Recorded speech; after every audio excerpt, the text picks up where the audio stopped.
Je suis africain, africain du nord au sud. Ting, ting, tadadadadam. Générique.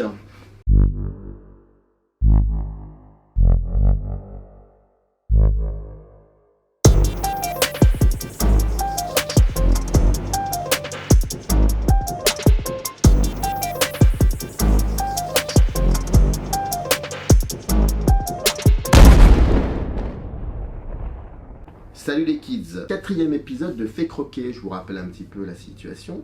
Fait Croquer, c'est tout simplement des rencontres avec des acteurs et des actrices qui questionnent le cinéma sur internet. Ça peut être des revues en ligne ou ça peut être des youtubeurs. Aujourd'hui, un youtubeur et pas des moindres, un certain Merej. Il est là depuis quelques mois, il a commencé pendant le premier confinement, il en est à 1 million de vues. Une vidéo par jour et c'est devenu une espèce de personnalité profonde et imposante dans ce qu'on appelle le YouTube Game. Je lui ai posé comme question la première, celle que vous connaissez, à savoir quelle a été la première image qui l'a le plus impressionné, la première image, et sa réponse, eh bien, parler d'Afrique. À toi, Merej. Ça doit être un tableau de ma grand-mère, parce qu'elle était peintre. Donc, il y a un tableau précisément que j'ai dans mon salon, quand on était en Afrique, en Côte d'Ivoire. Elle peignait souvent des femmes africaines. Et voilà, un très beau tableau, lac. C'est une des premières images qui m'a marqué, je pense, dans ma petite enfance. Genre, je m'en rappelle très très bien, et je devais avoir, tu vois, peut-être 1 an, 2 ans, quoi. Un truc comme ça. Et que représentait le tableau? C'est une mère avec son enfant dans les bras. Une mère africaine avec, tu vois, mais c'est très, enfin, tu vois, le boubou et tout ça, mais c'est très abstrait. Tu vois, c'est limite cubique, c'est un peu bizarre de son style, mais disons qu'on ça se devine plus. Si tu regardes le tableau comme ça la première fois, tu devines pas forcément. T'es obligé de réfléchir un tout petit peu. Après, tu comprends. Mais voilà, c'était ça. Et donc c'est une mère avec son enfant qui ont l'air très proches et très apaisés. Et qu'est-ce qui t'a frappé dans cette image-là de cette espèce de transmission comme ça entre la mère et son enfant? Écoute, ben, je te dis l'apaisement déjà, le sentiment de bien-être, plénitude, les couleurs qui se complètent. Enfin, tu vois, il y avait une sorte d'harmonie tout de suite qui me parlait. Et puis, c'est un lac. Je sais pas si tu vois comment c'est les tableaux laqués. Mais Oui, tu sais, oui. ça brille un peu. Enfin, tu vois, et du coup, il y a un côté quand t'es petit, tu sais, t'aimes bien quoi. Et puis, je l'ai vu faire aussi. Tout. Enfin, je la voyais. Tu vois, il y avait vraiment l'atelier partout, et les tableaux partout. Et donc, il y avait, je pense, un côté fascinant parce que c'est mes grands-parents qui m'ont élevé petit en Afrique. Et donc, du coup, il y avait un côté fascinant de ah, c'est elle qui l'a fait, quoi. Et est-ce que ça t'a donné envie, toi, plus tard, d'essayer de toucher aussi un petit peu à ça, c'est-à-dire de créer avec tes mains quelque chose, comme le faisait ta grand-mère autrefois? Ouais, carrément, ouais. Bah, complètement. Déjà, en plus, elle m'a appris à lire. Donc, du coup, je savais lire à 3 ans. Enfin, tu vois, une- on était très fusionnels, elle et moi. Et ça me fascinait vraiment. J'étais très admiratif. Et je comprenais, j'ai compris tout de suite que c'était très compliqué et que ça nécessitait vraiment beaucoup de temps, beaucoup de précision, de travail. Et d'ailleurs, ça n'a pas influencé comme moi, hein, parce que ça a influencé par exemple mes oncles. Il y en a un qui est restaurateur de tableaux, etc. Et du coup, moi, je me suis mis à dessiner très petit et je dessinais assez bien. Enfin, c'est ce que je pensais jusqu'au jour où j'ai rencontré vraiment des gens qui savent très bien. Moi, tu vois, à chaque fois, tu te tapes des 18 de moyenne, t'es là, t'as un peu le melon, tu te dis, ouais, c'est cool, c'est moi le meilleur en dessin. Et puis un jour, tu rencontres vraiment des mecs qui savent dessiner, et puis tu fais, bon, ok, je vais changer de voie. Mais voilà, disons que je dessinote un peu, quoi. Je voulais faire de la BD, voilà, c'était plus mon truc, BD. J'étais très, voilà, je faisais souvent des petites BD, des petites choses comme ça. Et, mais c'était très souvent monochromatique. J'étais souvent en noir et D'accord. blanc. Et très souvent, c'était feuille blanche, stylo bic. J'adorais Mhm. dessiner au bic. Et quelles étaient tes inspirations? Enfin, tu lisais quoi à ce moment-là? Déjà, c'était quelle période? C'était les années 80? C'était Alors un moi, peu plus. je suis né en 77, donc D'accord? on est dans les années 80, début des années 80. Et qu'est-ce que je lisais comme BD à l'époque, tu veux dire? Oui, ce qui te permettait de t'identifier, toi, ensuite pour poursuivre tes travaux en tant que apprenti ou Euh, BDiste. Écoute, il y avait, bon, il y avait des classiques, tu vois, genre Tintin. Je déteste Ouais? Tintin, c'est horrible. Mais il y avait en tout cas. Donc Tintin, Lucky Luke, Astérix, des choses comme ça. Enfin, tu vois, des Belges connus. Et puis les pieds nickelés, tu vois, ce genre de truc, Razor, tu vois, fluide glacial. Et je pense que le mec qui m'a le plus marqué, en fait, c'est Gottlieb. Tu vois, le côté petite coccinelle, tu vois, le côté il faut décortiquer tout, tu vois, et si tu décortiques tout et que tu prends la peine, tu te rends compte qu'il y a des trucs que t'as pas vu la première fois, qu'il y a des petits gags, qu'il y a des petites références et tout. Et ça, moi, j'aimais bien faire ça. En général, quand j'avais fini un dessin, je m'amusais à faire la petite coccinelle Gottlieb, quoi. Je mettais dans un coin une petite référence, une petite vanne en plus, ou à l'arrière-fond, tu vois, un truc marqué sur un journal, c'était jamais au hasard, c'était pas genre, c'était vraiment un truc marqué qui avait du sens ou qui était marrant. Enfin, en tout cas, j'essayais, quoi. Mm. En tout cas, tous les auteurs que tu as cités, ils ont une particularité. Déjà, ils ont commencé plus ou moins dans les années 70, mais il y a aussi, ils ont un humour très pince sans rire. Est-ce que c'est quelque chose qui, toi, et cet humour-là aussi les a beaucoup aidés à voir la société autrement, d'où par rapport à leur caricature, tout ça. Est-ce que toi, t'as conservé cet aspect-là pour voir autrement cette société avec cette distance? Ouais, je pense. Après, je sais pas, c'est peut-être un petit peu prétentieux de dire ça, mais j'ai un rapport à, comment dire ça sans paraître prétentieux. On va dire que, en fait, j'étais un enfant un peu surdoué. J'avais un QI assez élevé. Et donc, du coup, si tu veux, quand je prends le recul sur ma petite enfance, sur mon enfance, je n'ai pas l'impression d'avoir tant évolué que ça, la personne adulte par rapport à l'enfant que j'étais. C'est tout, j'étais très conscient de beaucoup de choses, et notamment probablement parce que c'était l'Afrique hein, qui m'a fait ça, mais si tu veux, j'ai toujours été un peu, comment on va dire, antisocial. Et donc il y avait ce truc de j'aimais pas la société, et j'étais très critique envers mon pays, tu vois, et du coup oui, enfin je cherchais souvent la petite bête quoi. Il y avait un truc où je remettais constamment en question, si tu veux, ce qu'on me proposait à l'école. Par exemple, enfin, tu vois, tout ce qu'on pouvait nous, enfin, tu vois, mon grand truc, c'était de lever la main en cours et de dire, excusez-moi, c'est très, je sais pas, j'étais petit hein, quand je faisais ça, je disais, excusez-moi, c'est super ce que vous nous dites là, mais en fait, quelle est la preuve concrète? Parce que là, vous nous le dites, mais c'est quoi les preuves? Et ça passait pas du tout, tu vois. Donc, je me suis fait virer un nombre incalculable de fois. Je me suis viré des dizaines de fois. Et puis, j'ai fini à la DAS en institution de rééducation Hum. médico-psychologique. Ouais, ouais, je vois Donc ça. voilà, voilà les psy, les Hum. batteries de psy jusqu'à 18 piges. Donc voilà, j'ai, disons que et dans mes dessins, c'était pareil. Il y avait, enfin ouais, pour revenir à ce que tu disais, quoi, sur le côté un peu caustique, c'est-à-dire que oui, critiquer la société sans être frontal, sans être nos passaran, quoi. Hum. Plus parce que quand t'arrives et que tu fais nos passaran, tout le monde te dit vas-y, t'es gentil, tu te casses, tu me fais pas la morale, tu vois. Donc, en essayant d'être drôle, quoi, en essayant voilà, de tourner en dérision un petit peu les problèmes. Voilà. Alors, je me permets peut-être une petite parenthèse parce que tu as dit deux choses qui m'ont assez interpellé. Oui. Tu peux ne pas en parler si tu peux ne pas vouloir développer si tu le souhaites, mais à un moment tu dis, est-ce que pour parler un petit peu, pour en arriver au fait de me dire que tu étais un peu antisocial, voire même un peu plus, tu me dis, est-ce que c'est parce que c'est l'Afrique et je critiquais beaucoup mon pays? Ouais. quels sont les liens entre, est-ce qu'on parle de colonisation? Tu voulais parler de ça? De quoi tu voulais parler exactement quand tu dis est-ce que c'est l'Afrique et d'à côté, je critiquais beaucoup mon pays. Si tu veux, en fait, moi, quand j'étais petit, bon, je vivais donc avec mes grands-parents. Mon grand-père, il était neuropsychiatre, médecin, il traitait Mhm. psychiatriquement des Africains, ce qui était très intéressant.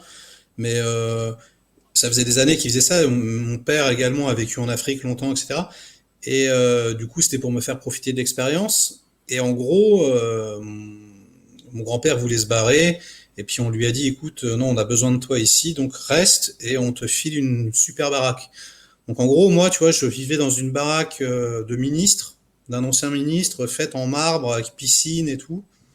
Et dans un truc honteux, enfin, tu vois, avec ce qu'on appelait les boys à l'époque, je Mhm. déteste. Tu vois, avec une cloche, tu vois, tu les sonnes pour qu'ils viennent faire les trucs. Enfin, tu vois, pour moi, c'est invraisemblable quand j'y repense aujourd'hui.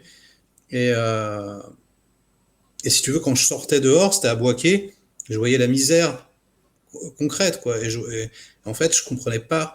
Et j'étais très conscient, tu vois, parce qu'on m'appelait. Euh, enfin, non, c'était pas moi qu'on l'appelait, mais ma grand-mère, on l'appelait Madame Docteur, par exemple. Et on la sollicitait beaucoup, etc., parce que c'était la femme du docteur. Et du coup, si tu veux, tu te rends compte instantanément que tu n'as absolument pas le même statut de par ta couleur de peau. Ouais. Du coup, moi j'étais en interrogation, quoi. Ça me faisait souffrir très jeune, quoi. Je me disais, mais pourquoi moi je suis dans une opulence pareille et ceux à côté de moi, ils crèvent la dalle, quoi. Avec, tu vois, des cases, ou alors des toits plats, sans bouffe, tu vois, le marché avec l'odeur un peu de la misère, tu sais, les mouches dans les yeux, les petits qui se bagarrent, qui se foutent sur la gueule pour du pain, pour quoi que ce soit. Et du coup, je reviens en France, je me rappelle, et je crois qu'un des premiers cours que j'avais, c'était les bienfaits du colonialisme. Tu vois, C'est quelle année, ça, à peu près, approximativement, quand tu c'est, reviens? je sais pas, je vais te dire un peu n'importe quoi, je sais pas, 86, je sais pas, tu vois, ça devait être dans ces eaux-là. Euh, et du coup, moi j'étais en fait, enfin j'ai toujours eu conscience que la colonisation c'était mal, quoi. En fait, on Mhm. n'y allait pas du tout, enfin pas pour tout le monde, encore une fois, mais qu'on y allait pas du tout par altruisme, mais pour s'en foutre plein les poches, en vérité. Et donc du coup, pour moi, c'était de l'exploitation pure et simple. Et de mon point de vue, ça continue encore. C'est-à-dire que même si on te parle tu vois, on dit, hey, la colonisation c'est fini. J'ai envie de leur dire, ouais, le CFA il n'est pas fini, hein, pour autant. Donc, par exemple, enfin, tu vois, je pourrais en parler des heures. Là, je vais pas en parler, je vais pas Oui, développer, bien sûr. enfin, j'estime que si l'Europe, la France, elle est aussi forte aujourd'hui, c'est parce que, entre autres, on pille l'Afrique depuis des années. Et donc, j'ai comme, toi, la phrase de mon grand-père, c'était quel est ton village? Il me disait souvent ça. Quel est ton village? Parce que lui, il adore ça. Il a grandi en Normandie, nanana. Et donc, et moi, je répondais Boaké. Parce que pour moi, mon village, c'est Boaké. Quand j'étais petit, c'était l'Afrique, mon village, tu vois. Donc, quelque part, je me sens africain dans l'âme. C'est bizarre à dire, quoi, mais. Et du coup, j'ai toujours eu la haine, et j'ai toujours la haine aujourd'hui un peu contre ce système. Tu vois, enfin voilà, on va là-bas, on pille tout et on s'en va. Et ça me rend fou, quoi.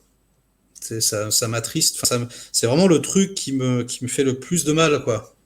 Donc j'étais en rébellion vraiment par rapport à ça, très très jeune, quoi. Très très jeune. Quand tu arrives en France en 86, tu as à peu près 9 ans, 10 ans, à part la bande dessinée. Je suis pas Pardon, arrivé, je suis arrivé un petit peu avant, mais là, l'anecdote dont je te parle, ça devait être dans ces eaux-là. d'accord. Quels ont été tes échappatoires, à part la BD, quand tu es en France? Écoute, le cinéma. En fait, tout de Tout de suite le suite, cinéma. Tout de suite le cinéma, donc. ouais, parce que en fait, j'ai découvert.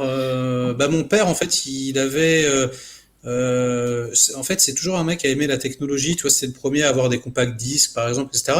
Et en fait, il avait une énorme télé, alors qu'à l'époque, ça n'existait pas. Tu vois. Et en fait, il avait vraiment une énorme télé et un magnétoscope. Et c'était tellement les premiers magnétoscopes que même la télécommande, il y avait un fil, tu vois. C'était pas Ah genre oui, infrarouge, tu vois, il y avait un fil et tout. j'ai connu ça Et aussi. voilà. Et il travaillait BNP Paribas. Tu vois, il avait une bonne situation.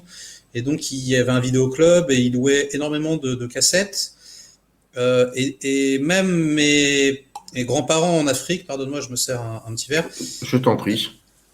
Même mes grands-parents en Afrique étaient très littéraires. Tu vois, il y avait des livres partout, de la peinture partout, et ils écoutaient parce qu'il y a quelques émissions françaises qui passaient. Donc tu vois, il y avait beaucoup d'émissions littéraires. Tu vois, Bernard Pivot. Tu vois, les bouquins. Il faut faire attention aux bouquins. Les mots sont importants. Elle m'a appris à lire. Tu vois. Donc euh, je me suis tout de suite rendu compte quoi, que la culture était importante et surtout, il regardait des films. Il regardait des films tout le temps et souvent des classiques. Et c'est en Afrique, enfin, d'ailleurs, je te dis une connerie, c'est peut-être juste en revenant en France, mais je vois, j'ai découvert Psychose de Hitchcock à, je sais pas, à 6 ans, tu vois. Et en fait, parce qu'ils s'en foutaient, tu vois, je regardais avec eux. Et ça, c'est mon premier trauma, c'est mon premier trauma, quoi. Quand je vois, tu vois, la mer se retourner et le squelette, et, I'm not my base, et je fais oulala, et j'étais, je sais pas comment dire quoi. Instantanément, j'ai eu le goût un peu pour les films un peu bizarres, un peu d'horreur, un peu truc, et j'étais très jeune, hein, je sais pas quel âge j'avais, entre 8 et 10 ans, j'achetais Mad Movies. J'achetais Mad Movies tout le temps, et dans la cour, je rendais les gens ouf. Parce que tu sais, j'ouvrais Mad Movies et tout le monde était là, ah, mais c'est dégueulasse et tout. Et moi, en fait, ça me paraissait pas du tout dégueulasse, ça me paraissait fun, parce que je voulais être prothésiste. Toi, je voulais faire toi, du maquillage. Donc moi, je m'intéressais vachement aux techniques, de comment est-ce qu'on fait le maquillage. Toi, j'achetais de la pâte à modeler, puis je me faisais des faux doigts, je me faisais des fausses cicatrices. Puis après, je regardais, il disait Adam, il y avait un magasin qui s'appelait Adam à Montparnasse, à Paris. Et donc, du coup, j'y suis allé, et j'ai acheté de la ginate, essayer de voir un Mhm. peu comment on faisait pour, tu vois, pour faire des maquillages et des machins. Et donc j'étais vraiment là-dedans, j'étais vraiment dans le ciné, j'avais des posters de Freddy, Vendredi 13, tu vois, dans le cinéma d'horreur tout de suite, et ensuite Verhoeven, tu vois, Robocop, Terminator, mais très très jeune quoi, à partir de 7-8 ans, Star Trek, Star Wars, voilà, science-fiction, horreur, c'était vraiment ça mon truc. Il fallait que ça sorte de l'ordinaire. Il fallait que ça soit pas concret, quoi. Je, Il je- fallait que... je- je vais te dire pardon de t'avoir interrompu, mais Je t'en prie, non, non. après on peut s'interrompre aussi mutuellement, n'hésite pas. Mais j'ai cette impression que on est de la même génération. Je suis légèrement plus vieux que toi, 76, et donc je comprends parfaitement ce que tu dis concernant les films d'horreur. J'ai cette impression que notre génération, euh, dans les années 80 surtout, enfin quand on être enfant dans les années 80, c'est surtout et être passionné de cinéma, c'est surtout se confronter d'abord et avant tout aux films de genre. Alors que quand tu compares la génération d'enfants dans les années 50, 60, il n'y avait pas autant de films d'horreur, c'était plutôt des films qu'on considère aujourd'hui comme des classiques, des films adultes. C'est très très bizarre comme sensation là. Par exemple, quand tu as 12 ans en 62, 63, bon bah tu vas voir l'année dernière un Marianne Bad à la René. Et tout de suite, tu deviens adulte. Nous, en 82, 83, on attendait avec impatience, je pense tu seras d'accord avec moi là-dessus, on attendait avec impatience de voir La Chose, par exemple, de Carpenter. On en avait entendu parler et il fallait absolument qu'on voit ça. J'ai l'impression qu'on avait très vite déterminé ce que c'était que le cinéma pour notre génération, à savoir, c'est ça, c'est les films d'horreur. Après, bon, chacun grandit, puis après on découvre autre chose, mais et puis avec Canal Plus en 84 qui est arrivé, et ça a été juste extraordinaire parce que ça nous a vraiment donné la possibilité de voir une pléthore de films de genre qu'on pouvait même pas imaginer et qui en plus étaient, comment dire, secrets. Voilà, c'était des choses secrètes quoi, qu'on arrivait à. Et j'ai l'impression qu'on a un rapport avec les films d'horreur de notre génération qui est très très forte. Je sais pas ce que tu en penses. Si, si, si, je pense que tu as raison. Enfin, en tout cas, moi, c'était mon cas. Et quand je me rappelle de mes amis à l'époque, et beaucoup d'amis, même très très jeunes, on était en surkiff. on attendait les Robocop, on attendait les Terminator, on était comme Oui, des fous, quoi. exactement. Alors, juste une petite chose avant de continuer, parce que j'ai peur d'oublier cette question-là. Tu as dit beaucoup de choses assez très très belles sur ton rapport à l'Afrique. Aujourd'hui, déjà, premièrement, est-ce que tu y es retourné? Et deuxièmement, d'accord, et deuxièmement, est-ce que ça t'arrive parfois de prendre le pouls un peu de ce continent à travers son cinéma? Donc, c'est-à-dire, est-ce que il t'arrive un peu comme ça d'aller voir un peu ce qui se passe dans ce continent à travers son cinéma au jour d'aujourd'hui, quoi? Alors écoute, non, en fait, j'y suis pas retourné et non, je prends pas le pouls du cinéma africain à part sur YouTube de temps en temps quand je vois quelque chose, parce que en fait, tout simplement, moi que je dise une connerie, mais c'est très très peu exporté. Et quand c'est le cas, bah, c'est très peu diffusé. Enfin, tu vois, en tout cas, ça arrive pas jusqu'à moi. Mhm, Et je sais que moi, j'ai travaillé un peu à Courtrajmé et mhm. Toumani, là, qui est parti en Afrique, qui fait des films. Donc, il y a des trucs qui sont sortis, donc des trucs que probablement je vais voir. Il y a un film, je sais plus comment ça s'appelle son film, désolé, j'ai Je t'en oublié. prie. Mais ça va, enfin, en tout cas, c'est sorti et il m'a expliqué, ils m'ont dit que en fait là-bas, en ce moment, c'est carrément, je sais plus comment ça s'appelle, c'est pas, c'est un jeu de mots avec Bollywood. C'est Euh, Nollywood. voilà, Nollywood, C'est au exact. Nigeria. C'est au Voilà, Nigeria. voilà. Et en fait, on m'a dit, mais mec, c'est la folie. C'est-à-dire qu'il y a un nombre incalculable de films qui se font, des développements partout, enfin que c'est en plein essor et que du coup, enfin voilà, en plus c'était une nouvelle technologie et tout, parce qu'en plus maintenant il y a Internet, donc les gens savent ce qui se passe partout, tu vois. Et du coup, apparemment là, c'est en pleine explosion. Et je t'avoue que ça me frétille un peu. Là, je suis en train de, tu vois, c'est en train de m'appeler un peu. J'ai en train de faire, ouais, attends, qu'est-ce qui se passe? Enfin, je sais, du coup, qu'il se passe des trucs. J'ai pas encore vu ce que c'était, mais je sens qu'à un moment donné, je vais y aller. Après, pourquoi j'y vais pas aussi, c'est parce que c'est un peu douloureux pour moi. Il y a un truc, je sais pas, c'est pour ça que j'y suis pas retourné aussi, je pense, je sais pas, je saurais, enfin, c'est un peu intime, quoi, mais disons Mhm. que ça me, enfin, je fais peut-être un petit blocage. Je sais pas. C'est possible. Quand on voit tes différentes vidéos, il t'arrive souvent d'évoquer déjà ton amour indéfectible pour le rap, d'une part, et d'autre part aussi ton métier de comédien. Comédien et metteur en scène aussi, si je me trompe pas. Et donc, moi, question extrêmement indiscrète, avant d'arriver à Merege, le meilleur youtubeur de France, qu'est-ce que tu as fait? Comment, est-ce que le cinéma a toujours été là? Je veux dire, dans les Ouais. différentes. D'accord. Ouais, bah en fait, le théâtre, c'était un petit peu par hasard en vérité.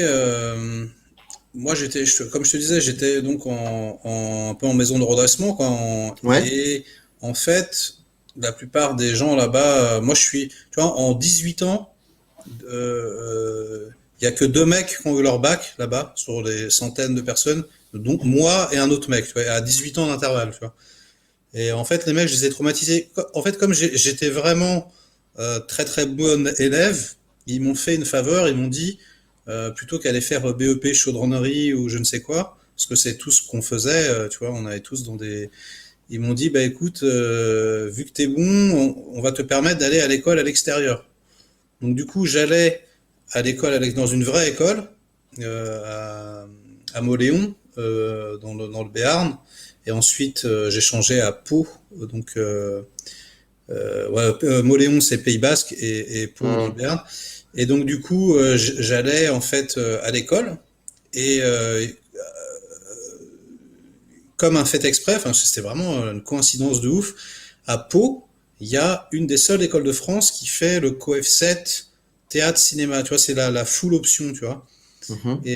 Et donc, moi, quand j'ai appris ça, je veux m'inscrire en cinéma direct.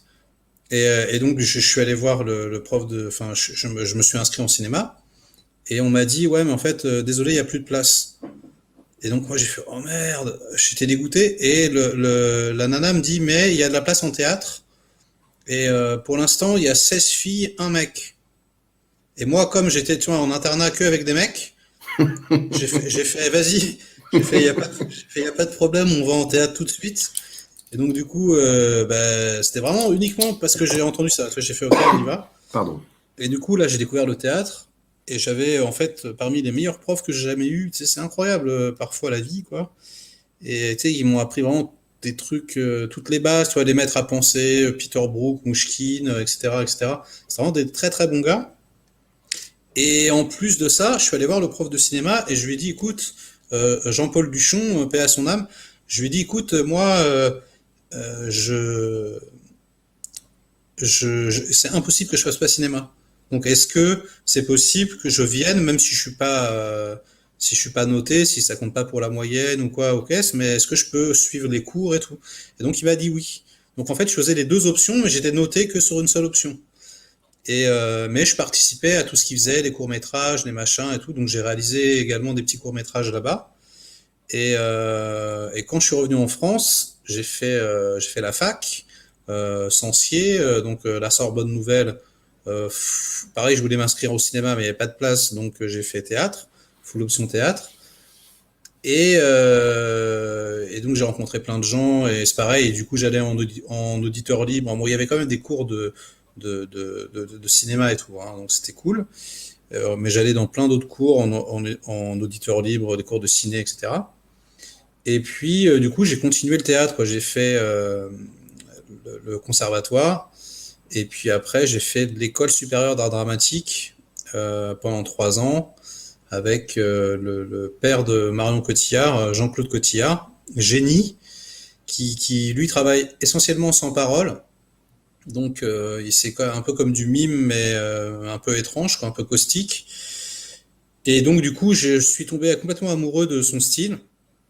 Et je suis devenu, en fait, je fais du théâtre un peu expérimental. C'est-à-dire qu'à chaque fois, par exemple, je faisais tu vois, des pièces en playback corporel. Donc on enregistrait le texte, par exemple, et les acteurs sur scène le jouaient uniquement avec le corps. Donc si par exemple le texte c'était Bonjour madame, c'était pas genre, mais c'était ça. Tu vois, donc il fallait que le mouvement du corps corresponde parfaitement à la bande son et la bande son passait en continu. Donc il fallait vraiment que tout le monde se synchronise parfaitement à l'instant près. En plus, comme le spectateur n'entend pas d'où vient parce que comme c'est enregistré, tu vois, tu sais pas qui parle si les gens bougent pas les lèvres. Donc tu es obligé d'induire.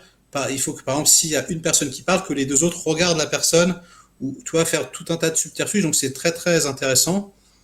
Et puis j'ai fait d'autres trucs comme ça un petit peu étranges, genre je fais une pièce dans le noir par exemple, tu vois où tous les spectateurs avaient les yeux bandés et donc où on jouait autour d'eux.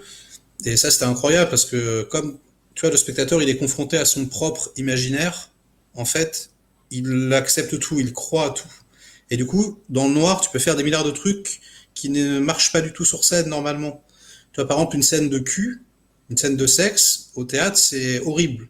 La plupart du temps, parce que il y a toujours, tu sais, soit le mec ou la fille qui est super mal à l'aise, soit ça se passe derrière un canapé, soit il y en a un qui a un slip couleur chair, c'est dégueulasse, tu vois. Soit ils font semblant et ça se voit qu'ils font semblant. Enfin, tu vois. Alors que là, dans le noir, t'avais juste à mettre, je sais pas, juste un petit râle féminin, masculin, tu vois. Juste et en fait, il y avait besoin de rien faire comme toi, tu l'imagines, tu gobes. Et donc, du coup, on allait dans des directions absolument incroyables. Et c'était mon meilleur travail, je pense. C'était vraiment, vraiment très, très cool. Et du coup, voilà, j'ai toujours surfé sur un truc comme ça. Et parallèlement à ça, j'ai fait pas mal de courts-métrages. J'ai beaucoup travaillé avec des potes sur des courts-métrages de kung-fu parce que j'adorais le cinéma asiatique. Donc, on travaillait avec Sedina Baldé, qui était Mhm. champion de karaté, champion du monde, je crois, de je sais plus en quelle année. Et voilà, on a fait pas mal de petits trucs. Et puis, à un moment donné, j'ai rencontré euh, Mohamed Mazouz, high-tech du groupe de rap La Caution. Et lui, en fait, il m'a donc était affilié à Assassin. Moi, Assassin, c'était mon groupe préféré. J'étais là, Ouais, bah oui. j'étais Ah, en c'est mode bon. groupie, tu vois. Oui, oui, bien sûr. Et du coup, en fait, il m'a fait rencontrer Courtrajmé. Et du coup, je suis devenu le prof de théâtre de Courtrajmé. Donc, euh, je suis arrivé, en fait, la seule problématique, c'est que je suis arrivé à la fin. Parce qu'en fait, je suis arrivé pendant la préparation du Shetan. Donc, Mhm. on va dire, coaché tous les comédiens pour le Shetan. Et puis, en fait, après le Shetan, bah, ça s'est dispersé, quoi, parce qu'en fait, ils ont arrêté de faire des petits trucs, ils ont fait du vrai cinéma, quoi, Kim et compagnie. Mais c'était une expérience de ouf. Et surtout, grâce à Hightech, enfin Mohamed, j'ai rencontré des gens qui étaient dans le milieu, quoi, qui étaient professionnels, enfin qui rigolaient pas. C'était la bagarre, quoi, vraiment. Enfin, tu vois. Et du coup, ça m'a ouvert les yeux un peu sur, ouais.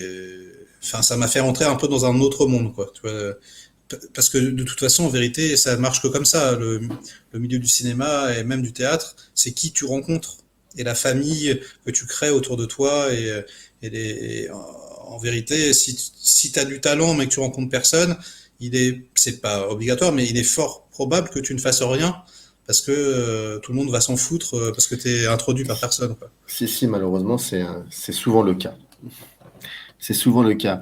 Et donc, si j'ai bien compris, dans tous les courts-métrages dont tu me parles, que tu évoquais, dans lesquels tu as travaillé, c'était notamment en tant que directeur d'acteur.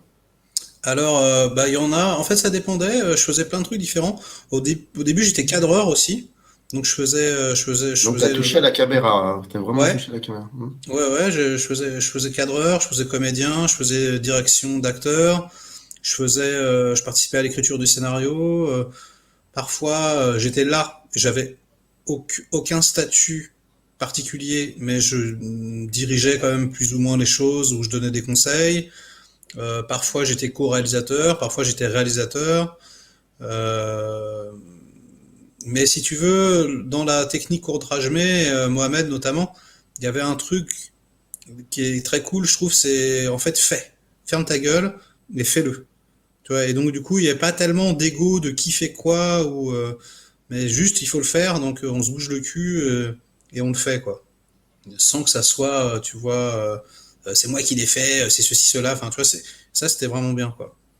Avant que nous subissions le premier confinement, est-ce que tu continues, tu étais, enfin, tu continuais à diriger, à mettre en scène des pièces de théâtre ou à travailler dans ce milieu-là, entre cinéma et théâtre, avoir un pied dans les Ouais. deux?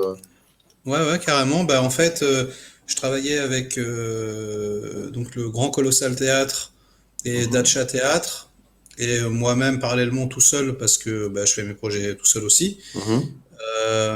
Et donc, bah, j'ai juste avant le confinement, enfin 6 mois avant, j'ai réalisé mon premier long métrage. Voilà, en autoproduit, enfin, que j'ai co-réalisé avec Hightech, donc avec Mohamed Mazouz, et qui s'appelle La Conspiration, et qui est adapté d'une pièce de Alexandre Markov du Grand Colossal Théâtre, dont Hightech a réalisé également lui tout seul cette fois-ci un autre film qui s'appelle Batman contre Robespierre et C'est pas ouais, mal. C'est un bon ouais, titre, ça. la pièce est géniale en plus et qui est en gestation depuis très longtemps. Alors c'est des films qui sont faits sans pognon, donc c'est assez compliqué. Ça Oui, met pas longtemps, ça met je, trop longtemps à sortir. je Et comprends. puis en plus moi je me suis embrouillé de ouf avec toute ma camaraderie. Je les ai un peu clashés, j'ai un peu pété les plombs. Donc c'est moi le fautif, hein, je tiens à le préciser. Et donc du coup là pour l'instant mon projet fait dodo parce que j'attends que les tensions redescendent avant Tu parles, de. tu parles de la conspiration ou tu parles d'un Ouais. autre projet? Non, je D'accord. parle de la conspiration. C'est en fait mon premier long. Toi, le dernier jour, j'ai pété un câble. J'ai fumé, en fait, on a shooté le dernier plan et comme ça s'était pas passé exactement comme je voulais, enfin, j'ai eu des bâtons un petit peu dans les roues et des crises d'ego, un petit peu ceci, cela. J'ai pété un câble. Mais il y avait plusieurs raisons. Ça se tournait dans ma maison familiale. Il y avait des trucs ouais, enfin, tu vois, des trucs qui avaient été cassés, des choses qui avaient été dites à mon père qui n'étaient pas cool. Tout un tas de trucs qui ne méritaient pas du tout, si tu veux, le coup de pression que je leur ai mis. Mais comme j'étais dans une sorte d'état second, que j'étais extrêmement fatigué parce qu'en fait, en plus je jouais dedans, quand tu réalises, on avait que 2 semaines pour le faire, tu dors pas, en vérité. Parce que Ouais. tu étais là, tu fais et même en fait, pour les rassurer, j'étais obligé de faire semblant de dormir parce que tout le monde me disait, mais va dormir, va dormir. Et du coup, je faisais semblant, tu vois, j'allais dans la chambre, mais je pouvais pas dormir, c'est impossible, mon cerveau, tu vois. Et donc, je travaillais encore dans le lit, tu vois. Mais du coup, j'étais dans une sorte d'état Second. second, ouais. Second. Et En du fait, coup, j'ai pété un plomb très violent. Et du coup, je suis embrouillé avec tout le monde. donc ton film n'est pas encore passé en post-production. Pour l'instant, rien du tout. J'ai monté quelques scènes tout seul, là. Mais Mhm. ça fait pas longtemps, hein. Ça fait quoi? Ça fait 3 mois que j'ai commencé. Parce que jusqu'à présent, je pouvais pas. Et voilà, j'ai commencé à regarder un peu. Mais voilà, pour l'instant, tu vois, les retours que j'ai, c'est, tu vois, j'ai à la fois, elles sont où les images, et à la fois, je veux plus jamais entendre parler de ce film, tu vois. Donc j'ai envie de te dire que la chaîne YouTube est arrivée à point nommé.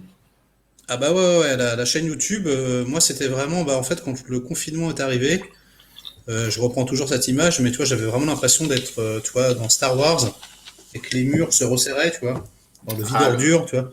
l'épisode 4. Voilà, et j'ai fait ça Ah, aussi, en fait. Hmm. Ouais, ouais, Ah bah, oui. la guerre des étoiles, quoi. Je fais non, Hmm. non, non, il faut que je fasse un truc. Il faut absolument que je fasse un truc. Et comme bah, j'avais rencontré David de Filmtalker par hasard dans la rue, et que en fait il s'est avéré que c'était mon voisin d'en face. C'est incroyable, tu sais, je vois David de Filmtalker, je fais hey, salut David de Filmtalker, je suis fan, machin, et je dis putain moi aussi, blablabla, c'est cool. Je lui fais t'habites dans le coin, il me fait ouais j'habite là. Je fais ah bon? Je suis bah moi j'habite en face de toi. C'était trop Pardonne-moi, marrant. pardonne mon indiscrétion, est-ce que tu es parisien ou tu es plutôt de la périphérie ou ailleurs? Non, je suis à Agnières, Ah, Agnières, d'accord, donc, ouais, ok, d'accord. 92. Et donc, ça veut dire que quand tu dis je connaissais David de Film Talker, c'est-à-dire que tu étais quelqu'un qui allait souvent comme ça regarder un petit peu les chaînes YouTube, voir un peu ce qui se passait. Ouais, Tu n'es ouais, pas. bah carrément, bah, j'aimais vraiment bien son travail. Et en fait, un jour, il m'a proposé de faire un truc. Il m'a dit, bah viens faire une critique. Donc moi, j'ai dit, bon bah ouais, ok, vas-y, on y va. Et je sais pas pourquoi, ça faisait longtemps que j'avais envie de le faire quelque part dans ma tête, mais ça me semblait très très compliqué. Et quand en fait j'ai vu comment il faisait, ça m'a complètement décomplexé. Non pas que ça soit facile, mais en fait, il y a un truc auquel j'avais pas pensé, c'était que ça paraît con de dire ça comme ça, hein, mais c'est que c'est monté en fait. Et en fait, bah, quand tu dis une connerie, parce que moi j'avais peur de dire des conneries en gros. Et en fait, bah, tu coupes quoi. Tu sais, en fait, tu coupes et toi et je vois David qui commence, il dit une connerie, puis il arrête, il recommence. Et tu sais, dans ma tête, j'ai eu un déclic. Je me suis dit, mais en fait, t'es con. C'est du cinéma aussi, quoi. Voilà, tu coupes les trucs qui sont pas bons, quoi. Et du coup, je me suis dit, allez, ça suffit, je me lance. Donc, on a fait aussi une rétrospective de Palma en 6 heures, c'était génial et tout. Ça m'a donné un peu de confiance. Et puis, je me suis dit, le confinement, j'ai que ça à foutre. J'avais encore mes petites caméras, tu vois, du tournage que j'avais acheté, voilà, Hmm. etc. Et donc, les Osmo Pocket, là. Et donc, je me suis dit, allez, on y va, banco, on essaye. Je fais un test, on voit ce que ça donne. J'ai fait un test, je me suis dit, bah, c'est sympa, ça va, je vais continuer. Et j'ai continué et j'ai fait une vidéo par jour jusqu'à présent. Et, et tu es le genre de youtubeur qui travaille à l'instinct ou tu élabores comme ça des. Tu te fais des conférences de rédaction avec toi-même en te disant, bon, planning, alors ce mois-ci, je vais peut-être faire un spécial, je sais pas, moi, Carpenter, où tu joues à l'instinct. Tu as l'instinct, tu as l'instinct. Non, je pense que je suis plus quelqu'un qui a l'instinct. Mais en fait, si tu veux, on va dire que j'ai 80% d'instinct et 20% de ce que tu as dit. Et 20% d'entrepreneur. Donc, si tu veux, même si je suis à l'instinct, j'ai toujours un mini moi qui me dit ouais, n'oublie pas qu'il faut faire ça. Et tu pourrais faire ça aussi. Et il faudrait faire ci et faire ça. Donc ça travaille. Mais si tu veux, ça j'ai appris ça au théâtre. En fait, il faut jamais être. C'est toujours très délicat d'être euh, rigide sur ses propres Hmm. attentes. Tu vois, c'est-à-dire que si tu te mets à dire ouais, il faut faire ça et ça et ça, en fait, en général, tu vas dans le mur. Parce que, enfin, il faut pouvoir dire c'est de la merde. Il faut pouvoir dire allez, on s'en fout, on efface tout et on fait complètement autre chose, même si c'est au dernier moment. Et même pour un metteur en scène, hein, même tu vois, au cinéma, c'est une grande force. T'arrives, t'as prévu, je sais pas, un plan de travail, et le mec il te dit ouais, mais le décor il est pas là. Ou ouais, mais il pleut. Ouais, mais là on peut pas shooter. On peut pas shooter ça. Bidule il est malade, il peut pas être là. Donc toi tu es là, tu fais. Si t'es rigide, tu vas dans le mur parce que tu fais eh, putain, il fallait faire ça, comment on va faire et tout. Alors que si t'as une capacité d'adaptation, d'improvisation et de, en fait tu le fais. Tu fais c'est pas grave, on fait autre chose, on va trouver une autre idée. Tu te débrouilles. Et en fait le ciné c'est que ça quoi. C'est se débrouiller avec les contingences matérielles qui arrivent quoi. Il y a pas mal de youtubeurs et youtubeuses qui, comme la manière qu'ils ont de questionner le cinéma sur leur chaîne, on sent que ils se, comment dire, ils se créent un personnage. Donc il y a une espèce d'aller-retour comme ça entre fiction et réel, donc on ne sait pas trop, mais ça devient un personnage et c'est très intéressant de voir ça. Moi j'ai envie de te demander, toi qui es un homme de théâtre, est-ce que ça te manque pas ce public? Parce que le public que tu as, il est là, il existe. Tu les vois au nombre de vues, mais il est derrière la matrice quoi. Il est virtuel. Est-ce que le public, quelque chose de physique, ça te manque pas? Pas vraiment en fait. Mais tu sais, au théâtre, tu vois personne en fait parce que t'as des spots dans la gueule. Oui, mais On va- tu entends Oui, les oui, non, respirations, tu mais entends. évidemment, non, non, bien sûr, Voilà. même le rire et tu vois, c'est génial. Hein, mais ce que je veux dire, c'est que Pardon. euh, non, enfin, non, enfin, là tout de suite, ça me manque pas. Enfin, ça me manque en fait, mais parce que là, j'aimerais bien jouer au théâtre, tu vois, mais ça n'a rien à voir en vérité. Mais si tu veux, la satisfaction que donne le, le nombre de vues, comme tu dis, me convient très bien. C'est-à-dire que, tu vois, parce que moi, en plus, je suis très actif sur les commentaires, je lis tout, je like tout, et je réponds quasiment à tout, en tout cas le plus possible. Et du coup, c'est instantané, quoi, quasiment. Et puis, je fais beaucoup de live aussi. Donc, j'ai beaucoup de gens qui me parlent, etc. Je fais des lives aussi avec des mecs de ma chaîne. Donc, au bout d'un moment, je rencontre vraiment les gens, où je vois vraiment leur visage, où on échange vraiment. Même si c'est comme toi, hein, tu vois, mais même Hmm. échanger comme ça, c'est si on échange, enfin, tu vois, ça marche aussi en fait d'une certaine façon. Et enfin, on peut se rencontrer, on peut s'apprécier, on peut devenir amis d'une certaine façon virtuellement. C'est bizarre à dire, mais et donc mon ego, si tu veux, en tout cas mon ego de comédien est rassasié par le nombre de vues, de likes et de commentaires que j'ai parce que j'ai pas l'impression de travailler dans le vent, si tu veux. C'est même plutôt super gratifiant. Là, par exemple, tu vois, ma chaîne, elle est arrivée à 1 million de vues. Bon, alors voilà, c'est la merde en fait, puisque il y en a qui font des 1 million de vues tous les 2 jours. Hein, mais ce que je veux dire, c'est que pour mes 6500 abonnés, euh, jamais de ma vie en théâtre j'aurais fait 1 million de vues, tu vois, enfin 1 million de spectateurs, tu vois. J'aurais mis des années, des années, des années à faire 1 million de spectateurs, tu vois. Et donc c'est assez gratifiant, tu vois, de se dire ah c'est cool, le travail que tu donnes, il est vu, il est apprécié ou pas, mais en tout cas voilà, les gens en parlent, tu en discutes. Parfois les gens te répondent ah ouais j'ai vu ça grâce à toi, ceci, cela. Et moi en fait j'adore ça quoi. Quand un mec me dit putain ouais, je sais pas c'était hier soir, on me dit ouais j'ai acheté Time and Tide, je l'avais jamais vu, là je l'ai acheté au hasard parce que t'as dit que c'était mortel. Enfin toi ça fait super plaisir.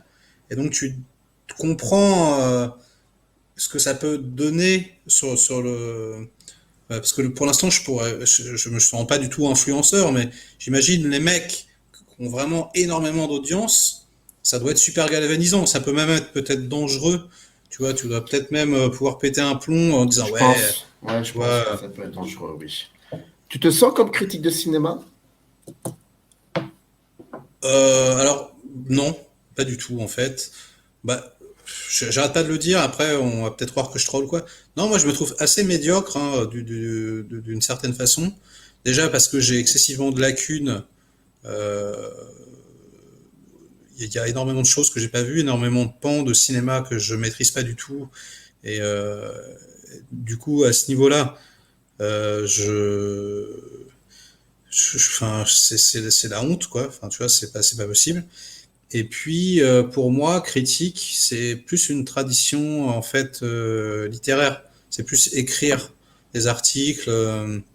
C'est un métier vraiment, tu vois. C'est-à-dire vraiment, euh, il faut avoir du talent. Enfin, il faut être très, très talentueux dans l'écriture. Alors, je suis pas dans l'analyse, dans le ressenti, dans la mise en forme, etc.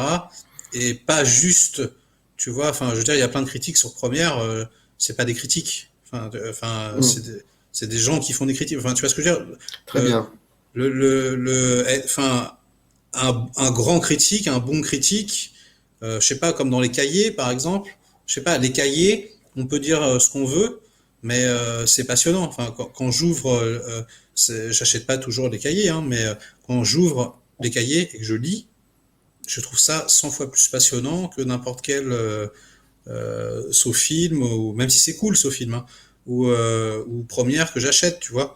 Parce que voilà, tu sens que les mecs ont de la bouteille, tu sens que c'est mieux, quoi. Et encore, on n'est plus dans la grande époque, mais enfin voilà, la grande époque des cahiers, par exemple, où carrément, t'as l'impression enfin, je sais pas, t'as l'impression que les mecs c'est des génies un peu, tu vois, les mecs qui écrivent, quoi. Euh, donc du coup, enfin, je me sens pas du tout à ce niveau-là, quoi. Je me sens juste, enfin, je suis très très populaire, tu vois, dans mon approche, je dirais. Donc, Ah, c'est intéressant, ce mot-là. ouais. Pour, qu'est-ce, qu'est-ce qui, qu'est-ce qui te fait dire que, pardon, je suis légèrement rentre-dedans, excuse-moi, hein, Mais je t'en mais prie, je t'en prie. qu'est-ce qui te fait dire que, ou alors peut-être que j'ai pas très bien compris, que la Non, mais critique de cinéma serait peut-être de type cahier du cinéma, comme Serge Danet, comme Truffaut, tout ça, sont moins populaires, enfin, ne pratiquent pas le populaire comme toi tu pourrais, tu pourrais le faire actuellement avec tes vidéos. Comme d'autres d'ailleurs sur YouTube, hein. bah, parce que je pense que j'utilise un vocabulaire moins riche. Déjà, par exemple, j'utilise des mots, tu vois, je vais plus m'exprimer comme dans la vie. Je vais peut-être, tu vois, euh, euh, être beaucoup plus dans le ressenti que dans l'analyse, par exemple. Toi, moi, je suis quelqu'un qui va franco te dire c'est de la merde. Tu vois, Hum, tu vois. Et donc, j'ai plus l'impression de jouer le rôle de, de- du cousin, toi, de l'ami. C'est plus de la conversation de comptoir, quoi. C'est plus de la conversation entre potes, des mecs qui discutent ensemble, que voilà une vraie réflexion avec des vrais arguments et un vrai vocabulaire construit, relu à la virgule près. Enfin, tu vois ce que je veux dire? C'est pas du tout ça. Comme je te disais, moi, je suis beaucoup plus à l'instinct. Je suis beaucoup plus un jacteur que je suis un intellectuel instinctif, mais je suis pas un intellectuel, tu vois, je dirais. Mais est-ce que c'est conciliable selon toi la critique de cinéma et le monde de YouTube? En gros, critique de cinéma sur YouTube. Est-ce que c'est quelque chose qui... Est-ce que c'est deux éléments qui ne sont pas antinomiques pour toi ou qui le sont? Je sais pas. Bah, j'ai envie de te dire, après peut-être que je me trompe, mais j'ai pas l'impression jusqu'à présent d'avoir vu un vrai, enfin, dans l'exigence que j'ai par rapport au métier de critique, tu vois. J'ai pas Mhm. l'impression d'avoir vu un mec vraiment, tu vois, où je me dirais, oh la vache, putain, le mec il défonce, enfin, tu vois, vraiment, je vois que des amateurs en fait. Je vois que des amateurs plus ou moins bons. Il y en a même qui sont excellents. Il y en a même Mhm. qui sont vraiment très très bons. Mais on reste, enfin, c'est ce que je disais dans une précédente interview que je donnais pour les gardiens du cinéma. Oui, oui, je Je me disais, souviens. on est médiocre, quoi. On fait c'est pas méchant, quoi, mais je veux dire, je me comprends dedans, quoi, mais on fait du divertissement, enfin, voilà, c'est peanuts, quoi. Tu vois, et ouais, c'est peut-être antinomique. Dans mon esprit, peut-être que j'ai tort, hein. C'est un peu comme l'huile et le vinaigre, effectivement, parce que, si tu veux, j'ai l'impression qu'un vrai critique tel que je le conçois, il a pas tant à perdre sur YouTube. enfin, tu vois, je le vois pas. Tu vois, déjà, je le vois dans ma tête en train de dire YouTube, ça m'a saoulé. Tu vois, et de juste écrire.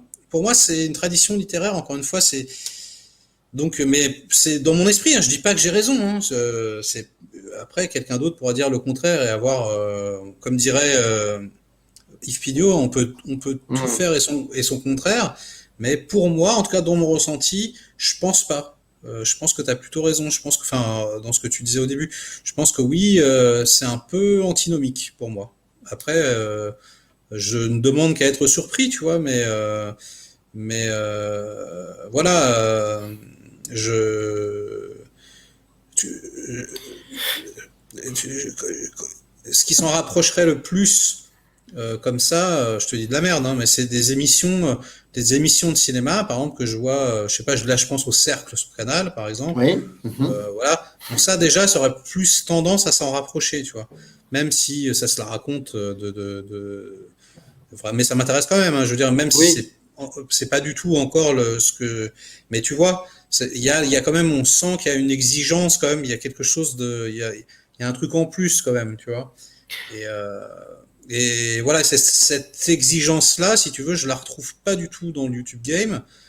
Et quand je la retrouve, elle reste amateur. Mais c'est pas méchant, hein, ce que je dis. Hein. Non, non, mais j'entends bien. Mais Tu vois.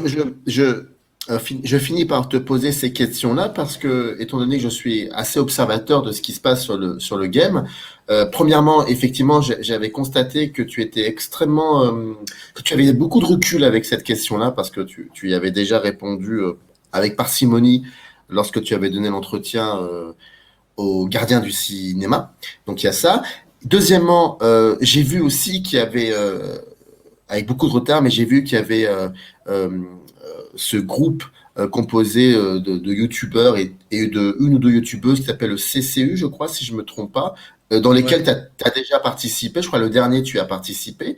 Et là, je me dis, tiens, c'est intéressant parce qu'il y a plusieurs youtubeurs, donc plusieurs rédacteurs de chaînes différentes, qui se retrouvent ensemble et j'ai commencé à me dire, est-ce qu'ils ont cette idée à un moment où, bon, j'imagine qu'il y avait cette envie de faire comme dans le cercle, c'est-à-dire, voilà, on est tous là, on a tous des égos différents, des prises de position, des points de vue différents. Mais ça crée une espèce de revue, en quelque sorte.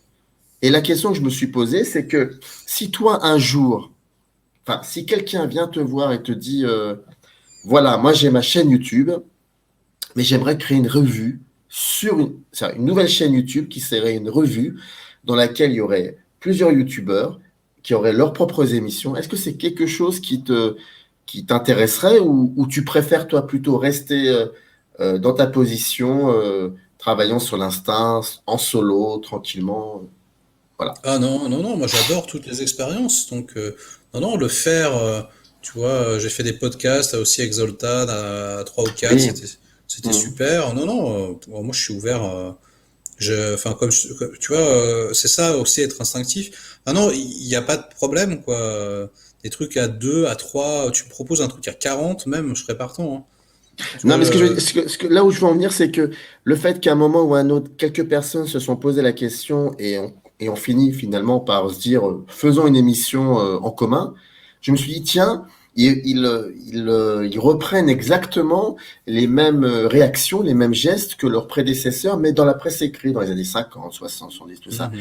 Et je me dis, tiens, il se passe un truc sur YouTube. Alors, est-ce que ce qu'il en C'était, sort, c'était pas c'est... conscient, je pense. Ouais, Je pense que c'était, après, je me trompe peut-être, mais c'est vraiment un truc naturel, quoi. Tu vois, ça s'est fait vraiment au feeling, euh, sans trop cogiter. Enfin, je saurais pas trop t'expliquer. Enfin, moi, j'ai vraiment cette sensation-là, quoi. C'est, on fait un truc, ouais. Tu vois, d'accord. c'est tout en fait. Tu vois, sans forcément qu'il y ait une réflexion. Zoltan, il est plus comme ça. Il a plus une réflexion. Lui, voilà, il a vraiment envie de construire quelque chose, je pense, à plusieurs. Ça l'intéresse vraiment. Euh, et donc, je pense que de toute façon, Zoltan, il est très dans la réflexion. C'est un mec qui réfléchit énormément. Et donc, lui, ouais, je pense que il aimerait bien construire quelque chose et de solide. Euh, et, euh, et puis David de Film Talker aussi, je pense que tu vois, par exemple, si je sais que on se l'est déjà dit un peu, mais c'est vrai que si tu vois, on avait une émission de télé, j'ai n'importe quoi, euh, avec,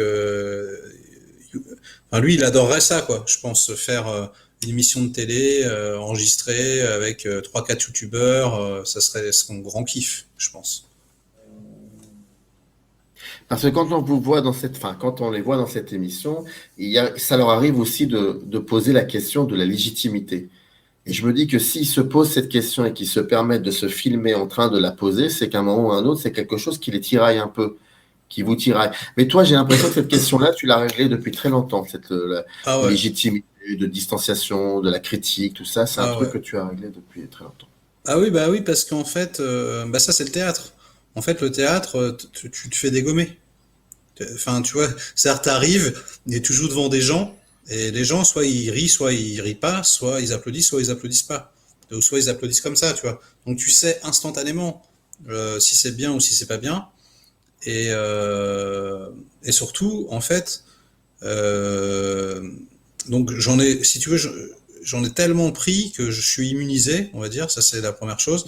Et puis de plus, j'ai une très très haute estime de moi-même, j'ai une très très très haute opinion de moi-même, et en fait, la seule personne qui doit être satisfaite de mon travail, c'est moi, en fait.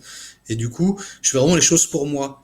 Donc, si un mec vient me dire c'est de la merde ce que tu fais, ça ne va pas du tout m'atteindre parce que, en fait, ça va m'atteindre si je pense que c'est de la merde. C'est-à-dire, si je fais un truc et qu'au fond de moi, je me dis ah putain, merde, c'est un peu de la merde quand même là ce que j'ai fait.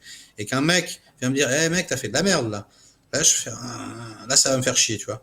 Et par Mhm. contre, si j'ai fait un truc que je trouve mais chambé, où vraiment je suis satisfait à 100%, et en général je donne le meilleur, donc je fais un truc où je suis pleinement satisfait et qu'on vient me dire c'est pourri, bah, je vais juste dire bah désolé frère, j'ai pas ta sensibilité, tu vois, dommage, c'est dommage, t'es passé à côté, mais moi ça va absolument rien me faire, et à contrario, le contraire est aussi valable, c'est-à-dire que si je fais de la grosse merde et qu'on vient me dire ah putain mec c'est trop bien et tout, je vais pas gober, je vais instantanément, enfin moi-même je vais dire c'est de la merde putain, et intérieurement je vais dire putain, et donc du coup j'ai beaucoup de ouais ça vraiment ça me glisse, mais alors comme t'as même pas idée. Et la question de la légitimité, en fait, bah, c'est pareil. Je sais que je suis légitime, en fait. En vrai, j'acte de cinéma depuis que j'ai 8 ans. J'ai vu un nombre incalculable de films. J'ai fait de la direction d'acteurs. J'ai fait le conservatoire. J'ai fait des milliards de trucs. Enfin, tu vois, j'ai prouvé à moi-même que j'étais capable. J'ai même fait un long métrage, bon, même s'il n'est pas sorti. Mais je me suis prouvé à moi-même que j'étais capable de tout faire. Tu vois, de cogiter au scénar, d'avoir le film dans la tête. Euh, parce que ça, avant de le faire, tu peux pas savoir. Tu vois, c'est De Palma qui dit ça. Il dit si vous n'avez pas votre film dans la tête, ne shootez pas. Tu vois. Mhm. Et donc moi j'avais cette grande crainte de me dire mais mec, c'est pas possible, tu vois, d'avoir tout dans la tête. Et en fait, si, en fait, quand t'écris le scénar, quand tu fais l'adaptation, quand t'es là, que tu fais ton découpage, ton machin, ton truc, et en fait, j'avais le film dans la tête. J'avais tout, et je savais diriger les trucs, je savais parfaitement ce qu'il fallait faire, où aller, faire quoi, etc. Je suis fait pour ça, en vérité. Donc, je le sais. Et tous les gens autour de moi, les gens de ma famille, voilà, finalement, ce sont les seuls avis qui m'importent. Tu vois, la vie de mon père et de ma mère, en vérité, et de ma femme, quoi, d'une certaine façon, et de quelques amis. Et eux, je les ai scotchés pareil. Parce que, tu vois, parce que, il y a ça aussi, ça m'a, je pense, pour répondre à ta question, parce que j'ai beaucoup de confiance, mais tu peux quand même avoir des doutes tant que t'es pas passé à l'action. Mais à partir du moment où tu passes à l'action et que tu te prouves à toi-même qu'en fait, c'est ton truc, c'est comme la première fois que j'ai fait une mise en scène. Par exemple, j'ai fait Andromaque, tu vois, Racine, tu te dis, enfin, tu vois, tu vas dans le mur, tu vois, tu te dis, c'est trop gros pour toi, tu vois, et quand tu y arrives, après, en fait, tu te débarrasses d'un poids, quoi. Tu te dis, non, en fait, c'est bon, c'est facile. Et en fait, c'est facile pour moi. Tu vois, l'analyse, c'est facile. Quand je regarde un film, je me souviens de tous les plans, même des années plus tard. Euh, je me suis rendu compte de plein de trucs, tu vois, par exemple, quand tu regardes un film avec quelqu'un qui n'a pas l'œil, par exemple, d'une certaine façon, il va regarder le film, et toi, instantanément, tu vas te dire, là, il y a ça, là, t'as vu le reflet, le machin, le truc. En fait, tu vois tout. Tu vois absolument tout instantanément. Et si tu le dis à quelqu'un qui a l'œil, donc il va dire, ah ouais, t'as vu, putain, c'est horrible et tout. Et un mec qui a pas l'œil, il va même pas savoir de quoi tu parles. Il va dire, mais de quoi tu parles? et, alors que pour moi, c'est évident. C'est évident, je veux dire, mais mec, t'as forcément vu de quoi je te parle. Et c'est ça, en fait, dont je me suis rendu compte. Je me suis rendu compte que la légitimité, elle vient de là, quoi. En fait, c'est naturel. En fait, c'est inné, d'une certaine façon, je sais pas comment dire. Même si, enfin, et du coup, bah, enfin, je sais pas, c'est comme si je savais jouer du solfège, comme si je savais parfaitement mon solfège et que je savais jouer du piano de ouf, et qu'un mec venait me dire, mais mec, tu sais pas jouer de piano. Je dirais, bah, si tu veux. Si tu veux, je sais pas jouer de piano, mais en vérité, je sais parfaitement que je sais en jouer, tu vois. Donc, c'est pour ça que ça peut pas m'atteindre. Tu vois, je sais que je chante juste, par exemple. Un mec pourra venir me dire, eh mec, tu chantes faux. J'ai dit, bah, désolé, non, mais t'as un problème d'oreille, je chante juste. Donc, je pense que peut-être ceux qui ont des problèmes de légitimité, c'est peut-être qu'ils se sont pas encore prouvés à eux-mêmes, euh, tu vois, certaines choses. J'en sais rien. Je dis ça, je les connais pas, hein, mais en tout cas, moi, aucun problème. Tu vois, oh là là, t'as pas vu ça. Tu vois, enfin, ça me glisse comme l'eau. Tu as touché à YouTube, tu as fait, je crois, 200 et quelques vidéos, tu as 1 million de vues, et maintenant? Maintenant, on va où? Qu'est-ce que tu vas faire maintenant? Est-ce que tu vas continuer à rester sur ce décor extrêmement épuré, avec cette casquette très simple, un film ou un sujet que tu auras choisi de travailler à l'instant, ou de temps en temps, il y a l'actu aussi, c'est tout à fait normal d'ailleurs, c'est légitime. Mais est-ce que tu continues de rester sur cette position-là, ou est-ce que tu te dis, tiens, les choses ont changé rapidement d'ailleurs, ça a évolué assez rapidement. Est-ce que je vais travailler maintenant autrement, ou est-ce que tu vas continuer à rester est-ce que tu vas raffermir ton style? Voilà. Écoute, en fait, je vais faire une petite pique à In the Panda. Non, parce que j'ai écouté l'interview de In the Panda la dernière fois sur les gardiens du cinéma, et il dit un truc qui m'a fait tilter un peu. Enfin, tu vois, il parle de Zoltan, et il dit, ouais, la dernière fois, j'ai regardé une vidéo de Zoltan sur les monstres chez Spielberg, et j'avais l'impression de voir une vidéo filmée en 2013. Tu vois, attends, aujourd'hui, on a de nouvelles techniques de montage et tout. C'est quoi ce style et tout. Franchement, ce qu'il dit, c'est hyper pertinent, mais la forme, c'est trop de la merde, tu vois. Et en fait, c'est ce que je te disais tout à l'heure, quoi. J'avais envie de dire à In the Panda, j'ai envie de le prendre, mec, de lui dire, mais mec, ce que tu fais, c'est de la merde, pareil. Enfin, tu sais, c'est pas méchant, In the Panda, mais on n'est pas des artistes, bordel. Sur YouTube, il n'y a aucun artiste. Moi, je suis allé voir sa vidéo, là, sa dernière vidéo. C'est technique de montage de quoi? T'as mis une petite fenêtre et t'as mis des trucs dessus, mais mec, on en a rien à foutre. Enfin, tu vois, ce n'est pas du tout artistique pour moi. Tu vois, donc le fait de critiquer, enfin, tu vois, je trouve qu'il critiquait Zoltan, mais en fait, il faisait exactement pareil. Euh, quel, enfin, tu vois, en fait, je trouve que les mecs ont le melon de ouf, quoi. Et tu sais, ils sont là en train de faire, ouais, mais moi je trouve que Facecam, ceci, cela. Mec, qui fait de l'art ici? Qui fait de l'art? Mais personne, quoi. Personne. Franchement, c'est pas parce que tu te mets, enfin, je sais pas, mais tout le monde, hein, même, je sais pas, le Fossoyeur, qui tu veux, hein. Moi, je n'ai vu personne faire de l'art. Tu vois, je vois des trucs parfois très bien faits, des trucs très intéressants, mais comme je te disais au début, c'est amateur pour moi. Tu vois, en fait, pour moi, YouTube, tu peux pas faire de l'art. C'est impossible.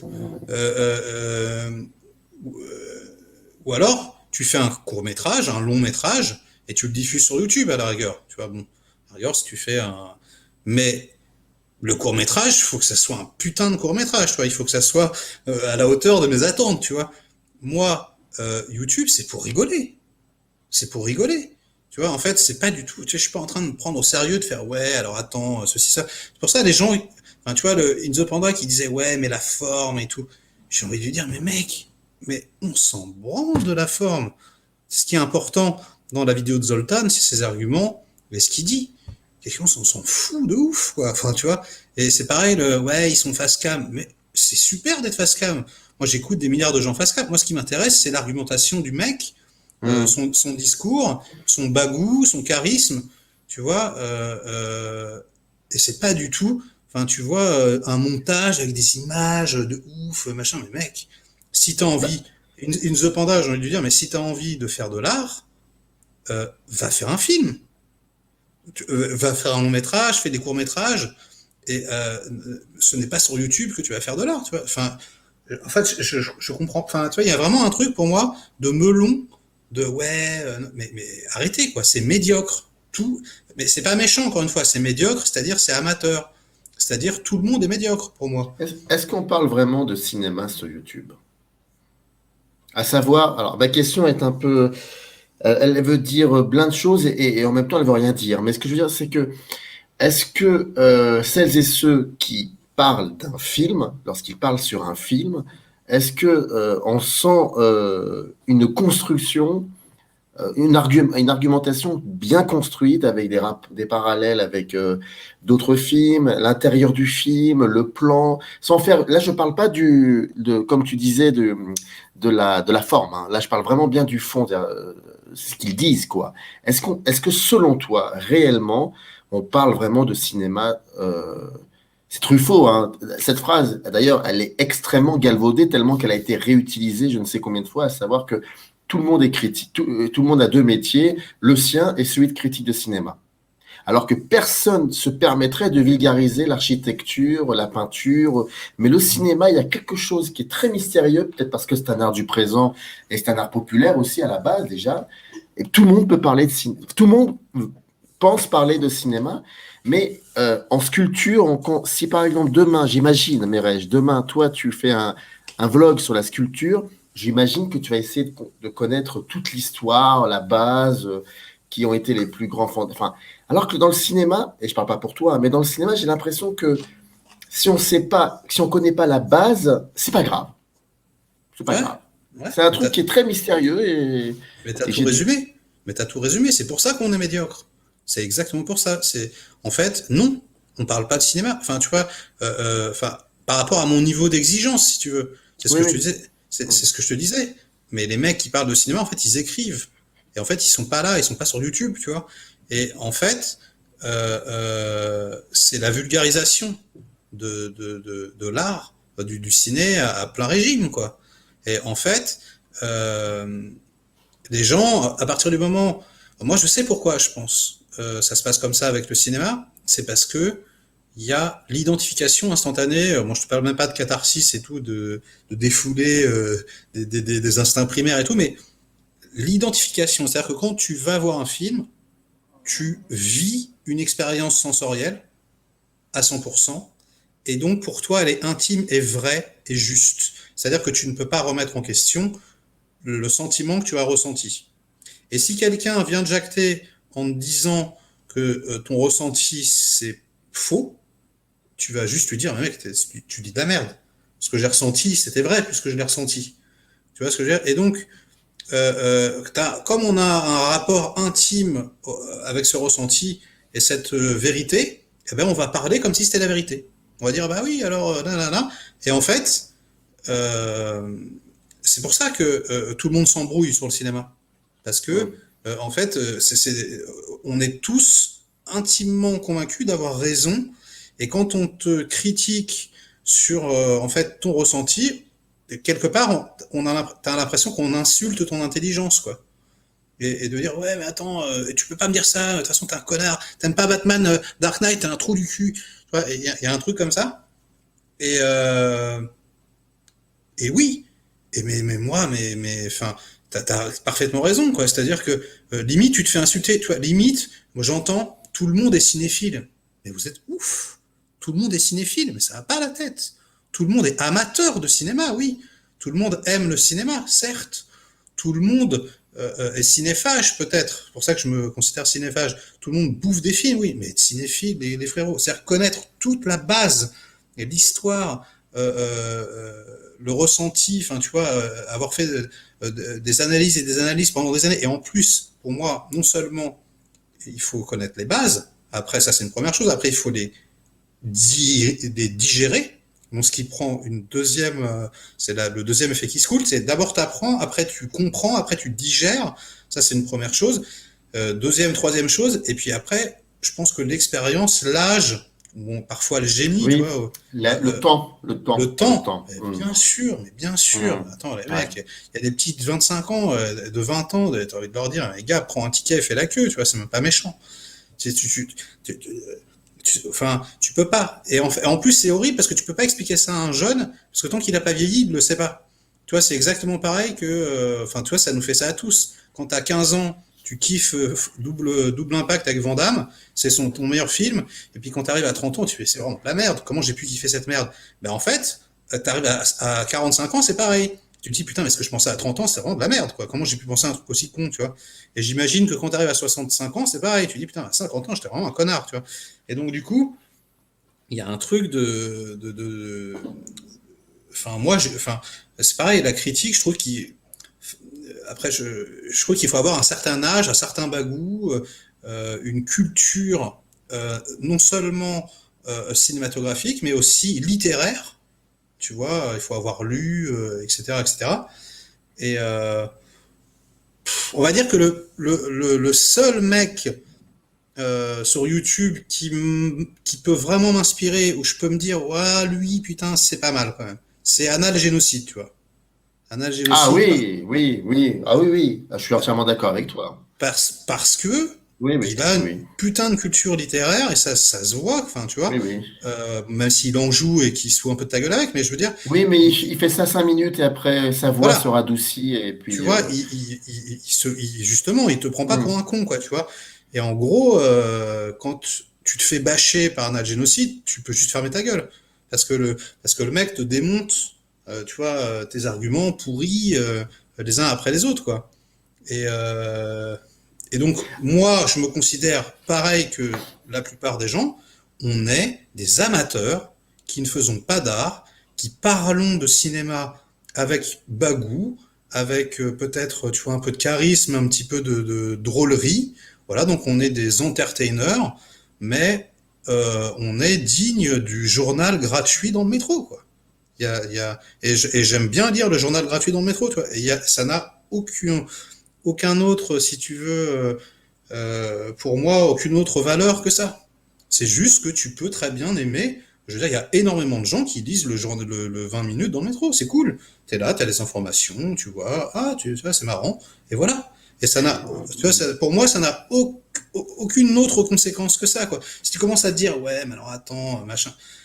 Et donc, du coup, je suis parti en digression de ouf parce que ce que tu me disais, c'est ce que tu vas continuer à faire ce que tu fais ou pas. Donc, je pense que je vais essayer de faire évoluer les choses. Donc, pour peut-être, par exemple, faire un petit peu mieux formellement, peut-être avoir un meilleur décor, tu vois, je sais pas, mettre un meilleur éclairage, acheter peut-être un micro, parce que là, je fais directement avec le micro. Du coup, j'ai pas un son tip top. Et c'est vrai que quand tu as une voix un peu plus grave, c'est quand même assez cool. Bon, voilà. Il y a des petites choses, etc. Mais ce qui m'intéresse, moi surtout, c'est ce que je raconte.